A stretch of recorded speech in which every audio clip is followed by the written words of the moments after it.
change. I was playing with the mic. So I'll start again. Welcome everyone to the April 7th, 2020 Sewage Commission meeting.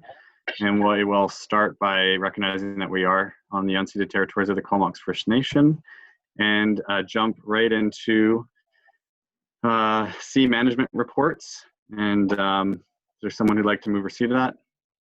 Move. Second. Thank you. And like I said before, if there are any questions, maybe you could just use raise your hand, or you can physically raise your hand, or you can just pipe up. That's fine too if I don't seem to get you. And I don't see any questions. And I don't imagine staff have anything to say about this. So I will just say, is there anyone opposed to receipt of this management report? And I don't hear anyone yelling, so we'll call it unanimous in favor. And we'll move right on to section D under reports. The Sewage Commission, Sewage Management Advisory Committee minutes. Could I have someone move receipt, please? Move. Second. Thank you. And do staff have anything to add to this management report? Nope. Okay. Are there any questions from the commission? I don't see any hands going up and I don't hear anyone speaking. So is anyone opposed to the committee minutes being adopted or being received? Sorry. Excellent. Okay, so we'll say that's unanimous in favor. And we'll move on to number 2, which is the holding tank waste disposal user rate and bylaw 71 update. Somebody move receipt, please. Move receipt. Second. Thank you very much. And I will pass this over to staff. That'd be you, Mark. Yes, thank you, Chair. And I'm going to introduce Chris LaRose, our Senior Manager of Water and Wastewater. And Chris can provide a synopsis of the report and be available for questions. Excellent. Hi, good afternoon. Can everybody hear me? Loud and clear here. Excellent. Okay, so this report includes a recommendation to amend the sewer services fees and charges bylaw to include a much lower rate for receipt of trucked wastewater from holding tanks within the drinking watershed. While this report is not critical, there is some urgency to resolve the matter. The 4 homeowners in question have been expecting this for a while, and the reduction is key. The reduction in rate is key to this being a sustainable solution for them. So the lower rate is being driven by staff from a watershed protection perspective, because it'll help to ensure that the holding tanks are used responsibly by reducing the incentive for homeowners to illegally divert the liquid component of wastewater. So it's not being offered to other property owners with holding tanks in the region, because holding tanks are otherwise kind of seen as a temporary measure that shouldn't be encouraged as a permanent solution, largely because of how easy they are to bypass.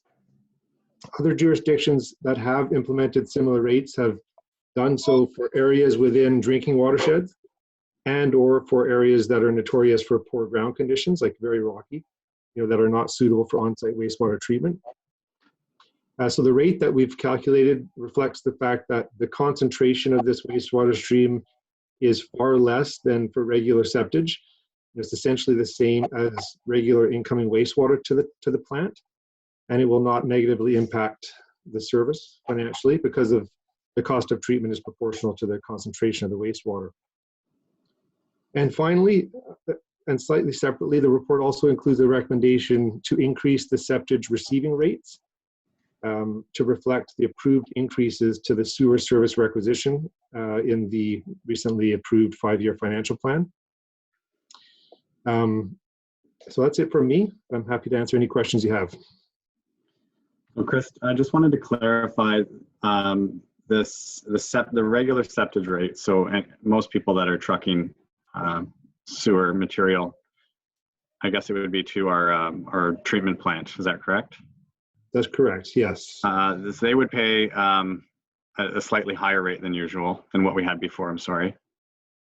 But these 4 properties would be sort of exempt and given a separate rate, is that correct? That's correct. Yeah, at the moment, the bylaw has just a single rate for septage. So we're proposing to add a new rate, a much lower rate that would apply just to those 4 properties within the watershed, drinking watershed, and then also to amend the existing rate to increase it proportionally to the increase that every other user in the service will see over the coming years as we increase our revenue to meet the debt servicing costs for the large projects that are currently underway and needed. Okay. Well, I don't have any questions other than that. Does anyone else have any questions from the commission? I just want to note to the directors that I've muted a number of you just to try and improve the quality. So you may just need to unmute yourself if you wish to comment. Yeah, good point.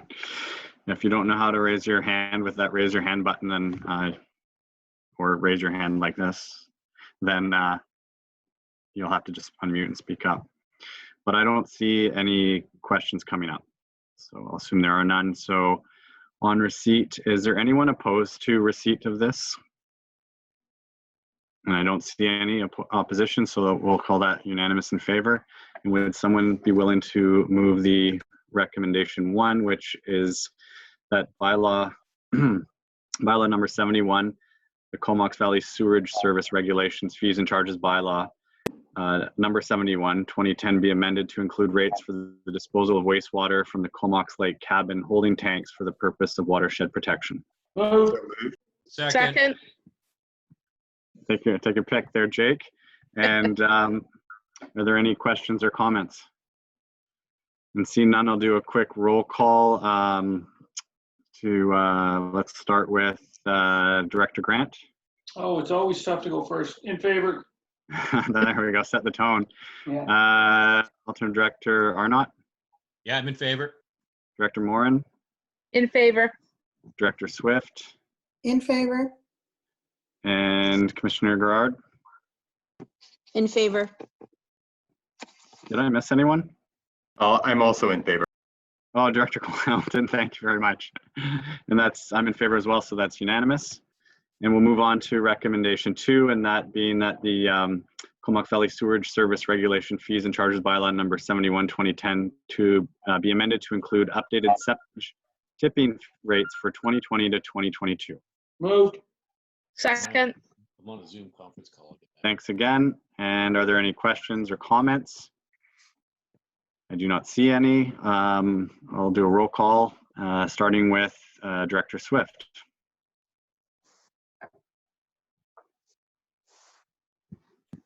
He's gone. I'll say in favor.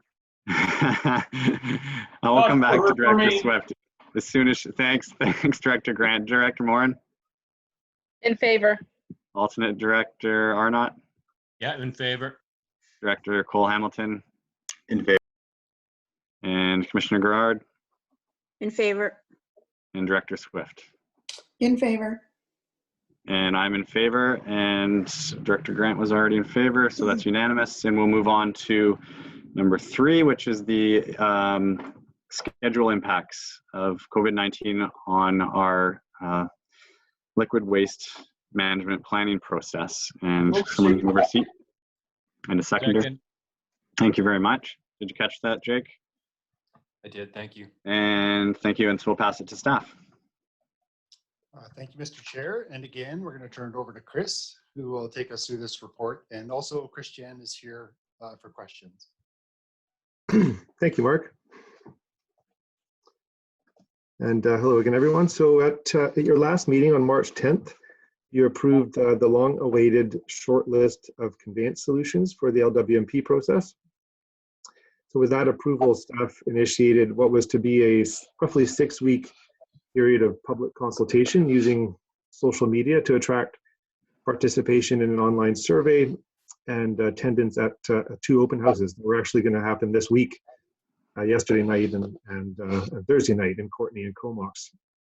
The results of the public consultation were intended to be fed into a second of a pair of TAC meetings scheduled for the end of April and early May, and also to accompany a recommendation to the Commission for a preferred solution in June. So with the rapid emergence of the COVID-19 crisis over the last few weeks, Staff have canceled the 2 open houses this week, and we're recommending delaying the remainder of the consultation to the fall, with a recommendation on a preferred approach delayed until November. So we would restart the public consultation in late August. We would have an open house of some sort in mid-September, and then have the pair of TAC meetings rescheduled from the end of this month to late September. And so if social distancing protocols are still in place, we would plan to roll out an open house using some type of virtual tool. And by that point, certainly it would be less of a crisis situation. People would have adjusted and be more used to virtual interaction, if that is indeed the case. We feel strongly that the schedule delay is the lesser risk here. While some people might be ready to participate virtually now in a consultation process, many others we believe are still reeling from the impacts of the crisis. And the fact is that a strong, effective public consultation process is fundamental to the success of the plan, not only for provincial approval, but the plan's being used to authorize large amounts of borrowing with significant cost implications to the service users. So the consultative process is also being used to consult with stakeholders impacted by specific solutions, such as those that might be concerned about tunneling through Lazo Hill.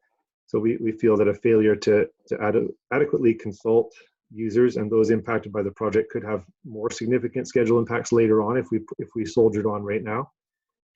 And finally, to reiterate, our intention would be to avoid further delay by using virtual engagement technology in the fall, if necessary, to maintain this adjusted schedule rather than to avoid any delay beyond November.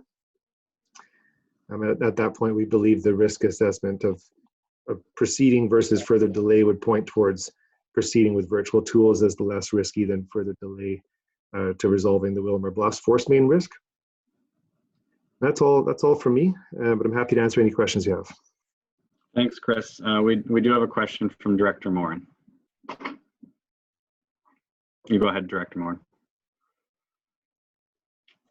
And Sorry. maybe, no, there you go. Yeah. I'm unmuted. Yeah, a couple things. I understand this is the best course of action. Obviously, the delays in light of what's going on. I'm curious, even if the kind of physical distancing guidelines have been relaxed by the fall, so technically we could have a public hearing. I'm just wondering if there's anything that prevents us from following some of those existing protocols in terms of space between people at the mic or whatever. And the reason I'm asking is because the sense is, of course nobody has a crystal ball, but the sense is that there will be possibly a short period of kind of relaxing things, and then we'll be getting ready for the next wave, and we don't know how soon in the fall that might hit. So I guess that's one question. If we are having public gatherings, if we're permitted to still have some of those guidelines in place as prevention, and also I'm assuming that the EOC would be getting direction from the province in terms of public hearings or public meetings or hearings or whatever as well. I think those are my other question was around if we are doing consultation virtually. I think it would, I hear what you're saying, that people are getting used to doing Zoom meetings, etc. But I'm thinking about folks who maybe aren't as techy, who do come out to public hearings, and I'm just wondering if we could ensure that there's quite a robust sort of education piece for people around the technology so that they can really, meaningfully participate and not feel that there's barriers to participation. So 2 questions there. Yeah, thanks. Thank you, Director. I'll just say something briefly and then pass it over to Christiane if she has anything to add. as the expert on consultation. So I think I would just point out that those are both good points and good questions. And I think our intention would be to bring forward a report through the commission this summer to provide an update and some details about what the consultation could look like when we're armed with better knowledge about how the next couple months have rolled out and what the fall's looking like. But Christiane, anything to add to that?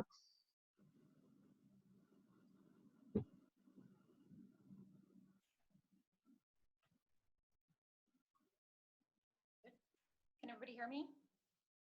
Yeah, a little faint, but try again. How's this? That's way better. Okay. Yeah, just adding on to Chris's comment there.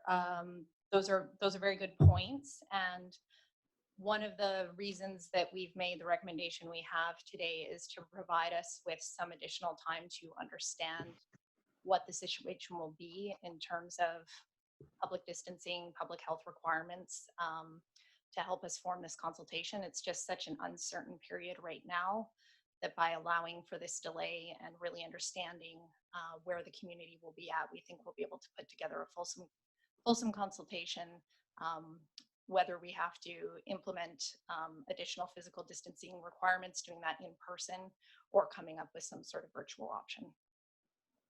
Yeah, that makes sense. And I like the question from Director Moore. And of course, we are buying ourselves quite a few months here. So you guys maybe don't have to put your minds to it just yet, I suppose. See what happens in the next 2 months from the provincial and federal governments, and then address it then.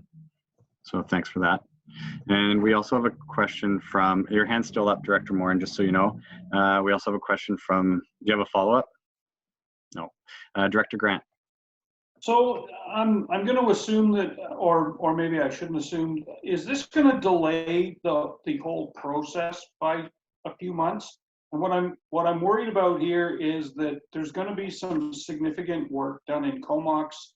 Our businesses are basically shut down now. I'd hate to, I don't know if we're going to crunch the time frame and try and keep on track, or if we're going to extend the whole thing out, because it would be nice to have a minimal amount of work in our downtown and a long period of time between when we get done with COVID and we start that, just so that our businesses can get a chance to get back on their feet again before we start doing work. And you know, the amount of work will depend on which solution we do, but even our park and our marina and stuff are impacted by that. So that's my question.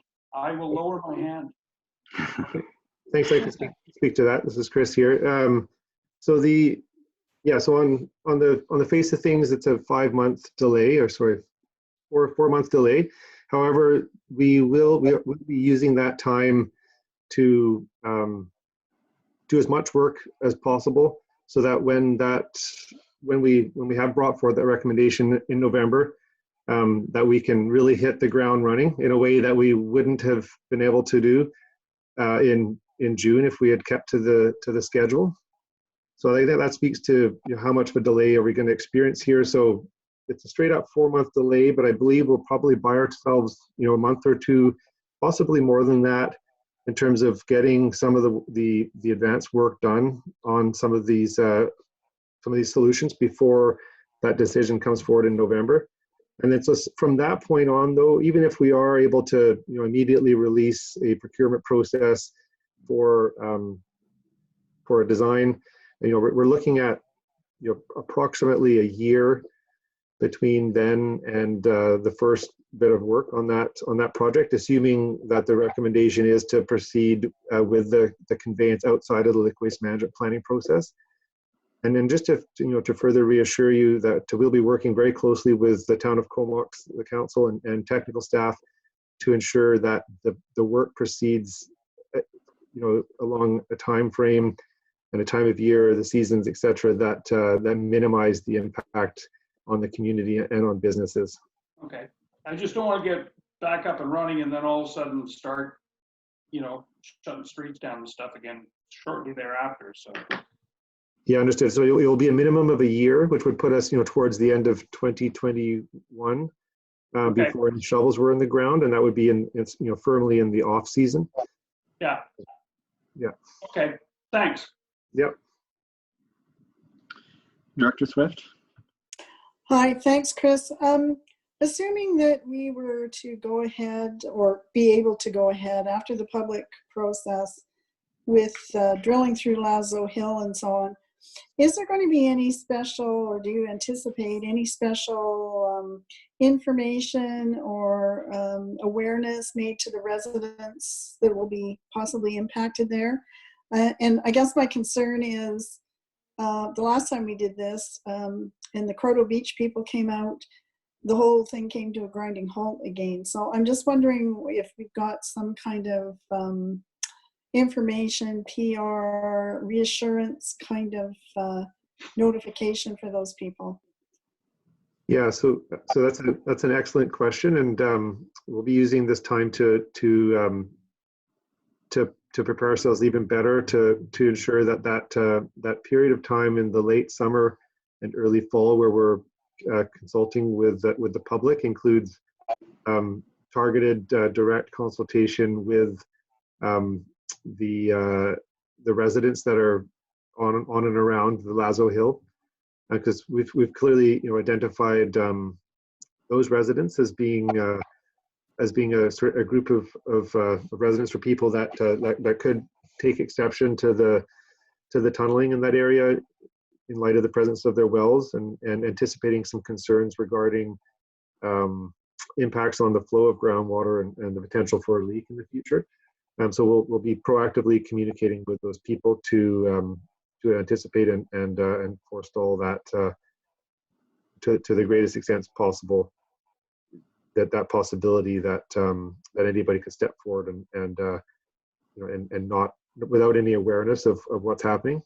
So rest assured that we've identified those group of households or property owners, and we'll be targeting them for consultation in the late summer. Okay, and if I could just have a follow-up, would you anticipate it would interfere with the aquifer? And if so, would we be in a position to offer them water service? Would that be one of the issues or possibilities? So first of all, to the first part of your question, we would not expect that this would impact the flow of groundwater in the area. We encountered this concern when we installed the horizontal directional drilled line from the HMCS Quadra to tie into Comox. There were some residents along Hawkins that were concerned that it would interrupt the flow to their shallow groundwater wells. So in the area that we're talking about now, it would be the wells are typically much deeper, and it's a larger pipe. So there are some differences, but through that process, we became quite familiar with the response to that concern, and we're confident that the presence of the pipe and the drilling itself will not negatively impact the flow of groundwater. It's a harder, the perceptions or the fear of a future failure of that pipe and the potential for contamination of groundwater is a harder one to respond to. From our perspective, this will be a highly engineered and a very robust pipe. Partly, because we don't want to be digging this up anytime soon. We want this pipe to last 100 years. Also, we'll be pulling that pipe through 1.6 kilometers of hillside, so it has to be very tough to withstand the pulling forces. And of course, the last thing we want is a sewer leak. So we will be very reassuring and point to many other projects, but at the end of the day, it is possible that some people might not feel that's fully resolved. So that is a risk. And then to the second part of your question, could we respond to that and offer water service? That's not something that we had thought of in this particular case, although it did come up during this discussion on the Comox 2 project as a way to counter or address some of the concerns regarding groundwater in that area. So it's certainly something that we could take a look at in anticipation of that of a potential for an unresolved concern regarding groundwater in the area. Yeah, thank you.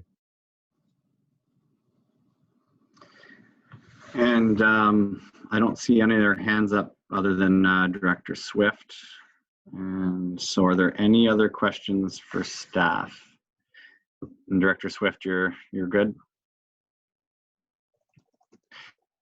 She's turning her video off, so she must be happy. Excellent. Okay, so I will just see if there's anyone opposed to the receipt of this report. Any opposed?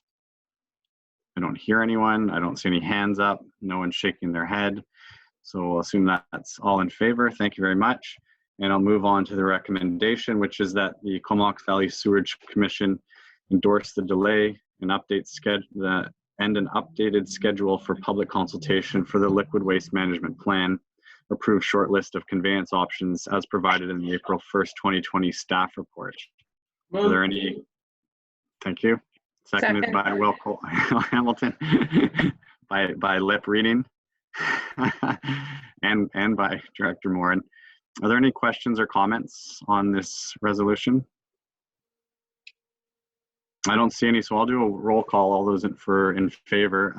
Director Cole Hamilton. In favor.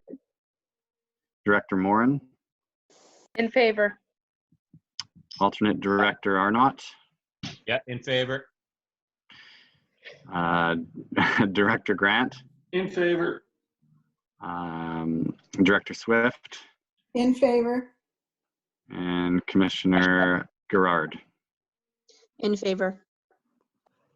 Excellent, and I'm in favor as well, so unless I miss someone, that's unanimous. And I believe that's all we have for today. Does anyone have anything else they'd like to discuss while we're here? I didn't think so. So if someone wants to move termination, I'd be happy with that. Move second. Second. Awesome. Anyone opposed? Thanks so much. That's unanimous. All right, guys, we'll see you at the next meeting. Have a great day, and thanks again. Thanks so Thank much. you. Thanks, everyone. Hey, Jake, Yes. on my screen, I can only see 4 people. Is there a way so we can see the whole crew?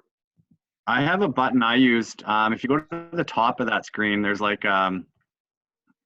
there's some options on how many screens you can see. And Oh, view options? yeah, and I use the farthest to the right. So tiles, and I got all of you. I don't know if it'll get all of us. You can stretch your screen around too if you're on a computer. You can make the window bigger.